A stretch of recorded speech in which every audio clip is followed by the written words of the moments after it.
Friends, maths का हलवा channel में आपका एक बार फिर से स्वागत है। आज हम सीखने वाले हैं प्रेजेंट कंटिन्यू टेंस। इसका हिंदी अर्थ होता है अपूर्ण वर्तमान काल, यानी कोई भी काल निरंतर चल रहा है वो रहता है अपूर्ण काल। इसमें इसकी जो हिंदी पहचान है, आइडेंटिटी है, वो है वाक्य के अंत में रहा है, रही है, रहे हैं आदि शब्द अगर आते हैं तो प्रेजेंट कंटिन्यू टेंस कहलाता है। ये हमारी हिंदी पहचान हुई। अब इसकी हेल्पिंग वर्ब है, ये सहायक क्रिया, तीन इसकी हेल्पिंग वर्ब है, इज, आर और एम। अब इसमें हम इज का प्रयोग कब करें, आर का प्रयोग कब करेंगे और एम का कब। तो इसमें लिखा हुआ है कि सिंगुलर सब्जेक्ट के साथ, जो सिंगुलर सब्जेक्ट है वो है ही है, शी है, इट है, एनी नेम, कोई एक नाम के साथ हम इज का प्रयोग करेंगे तथा प्लूरल जो सब्जेक्ट होता है हमारा उसके साथ, जैसे यू हुआ, वी हुआ, दे हुआ, या प्लूरल नाम है या एक से अधिक नाम है तो उसके साथ हम आर का एवं जो इस सेंटेंस में आई के साथ एम का प्रयोग किया जाता है। अब आती है हमारी मुख्य क्रिया। जितने भी कंटिन्यूअस सेंटेंस है उन सभी में वर्ब का फर्स्ट फॉर्म के साथ आईएनजी का प्रयोग किया जाता है।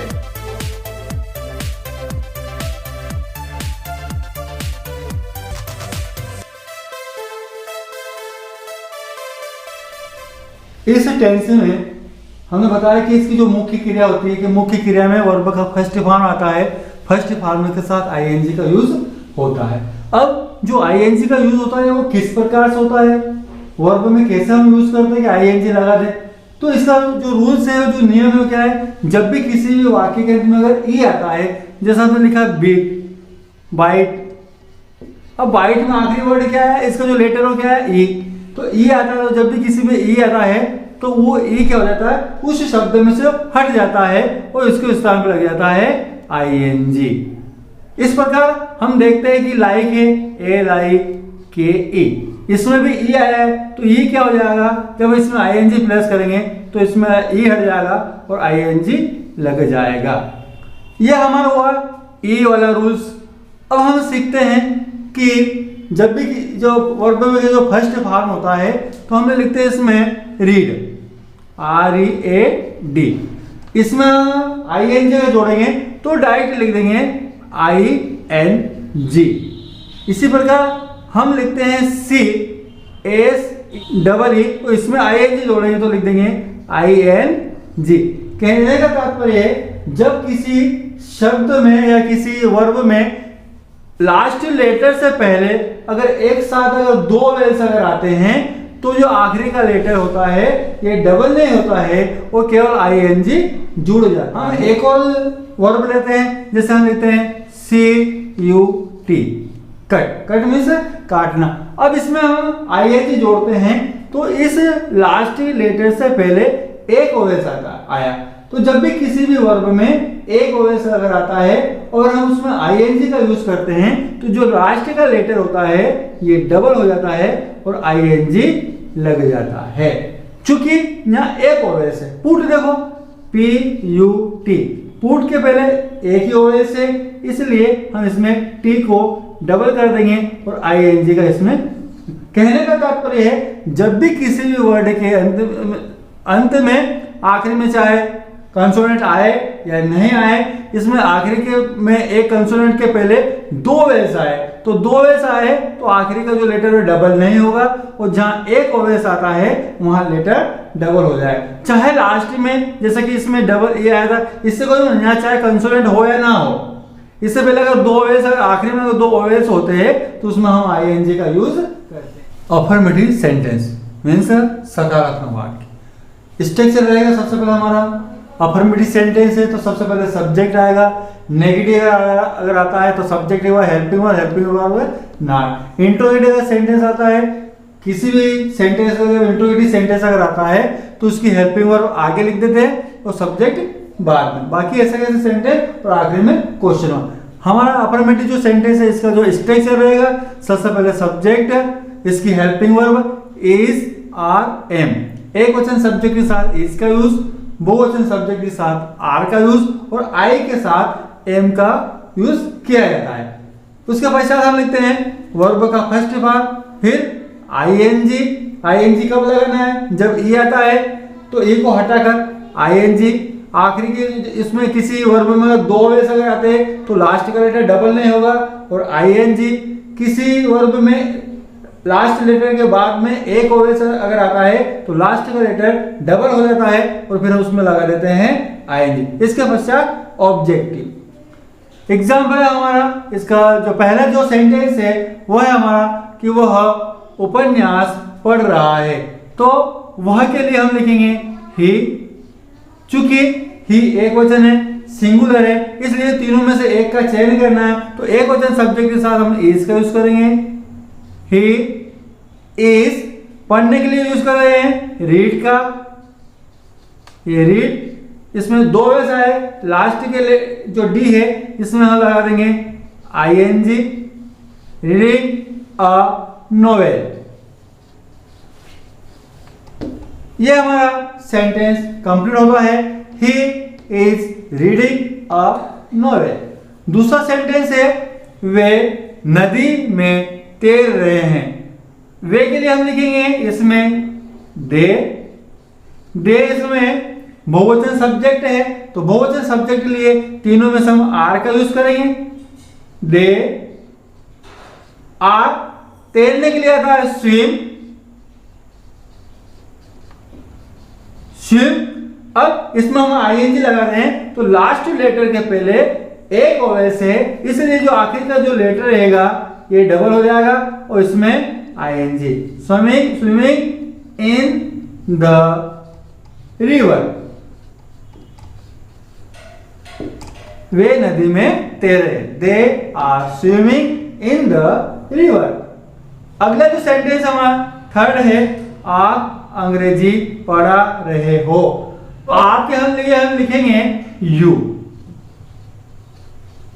आपके स्थान पर तुम भी हो सकता है, इसे दोनों के लिए लिखेंगे यू। यू बहुवचन है इसलिए तीनों में से यूज करेंगे आर का। You are.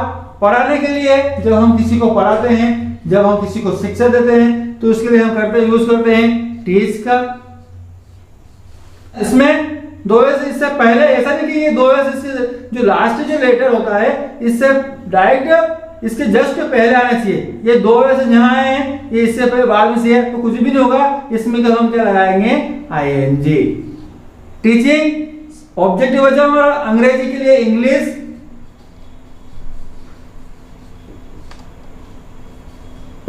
इस प्रकार से हमारा ये सेंटेंस कंप्लीट होता है, यू आर टीचिंग। अगला है हमारा नेगेटिव सेंटेंस मीन्स नकारात्मक वाक्य।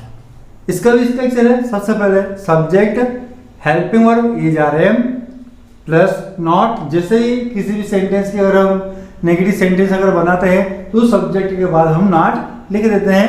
वर्ब का फर्स्ट भाग आईएनजी प्लस ऑब्जेक्ट। उदाहरण है हमारा एग्जाम्पल, जैसे हमने इसमें दिया था कि वह उपन्यास पढ़ रहा है तो इसका हम नकारात्मक सेंटेंस बनाएंगे कि वह उपन्यास नहीं पढ़ रहा है। तो वह के लिए हम लिखेंगे ही।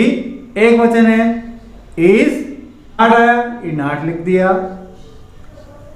फिर हम लिखेंगे पढ़ने के लिए रीड, इसमें लगा देंगे ING a novel. He is not reading a novel, वह उपन्यास नहीं पढ़ रहा है। फिर अगला है दूसरा सेंटेंस, वे नदी में नहीं तैर रहे हैं। इसका अफर्मेटिव हमने बनाया था कि वे नदी में तैर रहे हैं। इसका नेगेटिव है कि वे नदी में नहीं तैरे। वे के लिए लिखेंगे दे। बहुवचन है, तीनों में से बहुवचन है, सब्जेक्ट है तो हम आर का यूज करेंगे। They are. नेगेटिव है तो इसमें नॉट लगा देंगे, नहीं तैर रहे, आर नॉट स्विमिंग। लास्ट के लेटर एक ओवेल से डबल हो जाए, आईएनजी इन द रिवर। ये हमारा सेंटेंस कंप्लीट होता है। अगला आता है मैं संस्कृत नहीं पढ़ा रहा हूं। इसमें मैं आया है, हमने इसमें इज का यूज कर लिया, सेकंड में एक वचन के लिए इज का यूज कर लिया, बहुवचन सब्जेक्ट के साथ हमने आर का यूज कर लिया। अब हमारे साथ है मैं। जब सब्जेक्ट आई अगर आता है तो आई के साथ हम एम का यूज करते हैं, और ये नेगेटिव सेंटेंस है, जैसे हमने सहायक क्रिया लिखी है तो उसमें हम नॉट लगा देंगे। आई एम नॉट, पढ़ाने के लिए टीच, इसमें आईएनजी लगाएंगे। टीचिंग ऑब्जेक्ट हमारा संस्कृत, तो हम लिख देंगे यहां संस्कृत, संस्कृत। ये हमारा सेंटेंस कंप्लीट हो रहा है, I am not teaching Sanskrit. इसके बाद हम सीखते हैं इंट्रोगेटिव सेंटेंस, प्रश्नवाचक वाक्य। अब इसका जो स्ट्रक्चर है वो चेंज हो जाएगा। जब भी किसी भी सेंटेंस का जब हम इंट्रोगेटिव सेंटेंस अगर हम बनाते हैं तो उसकी जो सहायक क्रिया होती है वो सबसे पहले आ जाती है और सब्जेक्ट बाद में चला जाता है। जैसे हमने सीखा था कि सब्जेक्ट के बाद में हम लगा था ये जा रहा है। अब इंट्रोगेटिव सेंटेंस है तो इसमें हम क्या करते हैं कि जो इसकी जो सहायक क्रिया है ये जा रहे हैं, इसको पहले लिख देंगे और सब्जेक्ट को बाद में। फिर वही वर्ब का फर्स्ट भाग आईएनजी, ऑब्जेक्ट और लास्ट में क्वेश्चन मार्क। अगर हम किसी सेंटेंस में इंट्रोगेटिव सेंटेंस है, प्रश्नवाचक वाक्य है, अगर हम क्वेश्चन अगर नहीं लगाते मार्क तो हमारा सेंटेंस गलत माना जाता है।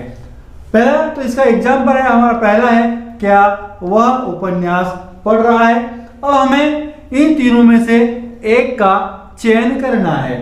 तो सबसे पहले इस सेंटेंस में हम पहचानेंगे कि सब्जेक्ट क्या है। तो इसमें सब्जेक्ट वह यानी कि सिंगुलर है, इसलिए हम तीनों में से यूज करेंगे इज का, क्योंकि सब्जेक्ट एक वचन है इसलिए इज। अब हमारा जो सब्जेक्ट है वह के लिए लिख देंगे हम ही। वर्ब की फर्स्ट भाग पढ़ने के लिए रीड, रीड इसमें लगा देंगे दो एस है आईएनजी, रीडिंग अ नोवेल। यह हमारा सेंटेंस कंप्लीट होता है, आखिरी में क्वेश्चन मार्क। दूसरा सेंटेंस है क्या वे नदी में तैर रहे हैं। फिर हम यहां देखेंगे कि सब्जेक्ट क्या है, या सब्जेक्ट वे है यानी कि बहुवचन है, तो बहुवचन सब्जेक्ट के लिए हम आर का यूज करेंगे। पहला जो लेटर रहेगा यह हमारा कैपिटल रहेगा। उसके बाद हम लिखेंगे सब्जेक्ट वे के लिए दे। फिर आता है हमारा वर्ब, क्या कर रहे हो, तैर रहे, तैरने के लिए स्विमिंग, स्विम। इसमें हम आईएनजी लगा देंगे। इन the river, in the river, और आखिरी में क्वेश्चन मार्क। अगला है क्या मैं नाच रहा हूं। इसमें फिर तीनों में से चयन करना है। सब्जेक्ट मैं है, मैं के साथ हम एम का यूज करते हैं। तो सबसे पहले हम लिखेंगे एम, एम लिखा, उसके बाद लिखेंगे हम आई, सब्जेक्ट आई हमें हमेशा कैपिटल में ही लिखना है। फिर आती है हमारी वर्ब में क्या करा, नाचने के लिए डांस। अब इसमें डांस में ई अगर आता है, इसमें ई आता है तो ई को हम क्या करेंगे, हटा देंगे और इसके स्थान पर आईएनजी लगा देंगे। एम आई डांसिंग। अब इसमें कहाँ नाच रहा हूं, क्यों ना, ऐसा कुछ भी नहीं है, इसमें ऑब्जेक्ट नहीं है, इसलिए सेंटेंस खत्म होता है और आखिरी में क्वेश्चन मार्क लगा देंगे। इस प्रकार हमने तीनों सेंटेंस देखे भी है और सुने भी है और देख रहे होंगे। अब इसमें हम जो रहता है अफर्मेटिव रहता है, नेगेटिव रहता है, इंट्रोगेटिव रहता है। अब इसको हिंदी में कैसे बजाते हैं, तो किसी भी जो सेंटेंस रहता है उस सेंटेंस के अंत में रहा है, रही है, रहे अगर आते हैं तो प्रेजेंट कंटिन्यूअस सेंटेंस कहलाता है। इंग्लिश में अगर पहचान करते हैं उसकी, तो उसकी जो सहायक क्रिया है ए जा रहे हैं, तो ए जा रहे हैं जो आता है उसके बाद वर्ब का फर्स्ट फॉर्म आएगा और उसमें आईएनजी अगर लगा रहता है तो यह कहलाता है प्रेजेंट कंटिन्यूअस टेंस की। ये इंग्लिश पहचान है, रहा रही रहे हिंदी पहचान है। अब हम सीखते हैं कि वह क्रिकेट खेल रही है, तो वह के लिए हम लिख देंगे शी। एक वचन है इसलिए लगा देंगे इज। खेलने के लिए प्ले, PLAY प्ले। अब यहां देखने का आपको मैंने रूल्स बताया था कि अगर लास्ट लेटर के पहले अगर एक वोवेल्स अगर आता है तो डबल हो जाता है, लेकिन एक्स वाई जेड जहां भी आते हैं वहां का जो लास्ट जो लेटर रहता है वो डबल नहीं होता है। यहाँ वाई आया है इसलिए हम क्या लगा देंगे ING। प्लेइंग ऑब्जेक्ट है क्रिकेट, यह हमने लिख दिया क्रिकेट। इस प्रकार से हमारा अफर्मेटिव सेंटेंस हो गया है, ये हमारा अफर्मेटिव है। अब इसी का हम नेगेटिव बनाते हैं कि वह क्रिकेट खेल रही है, तो नेगेटिव हो जाएंगे नहीं, वह क्रिकेट नहीं खेल रही है। तो इसका जो सेंटेंस रहेगा वो हमारा बन जाएगा नेगेटिव में शी।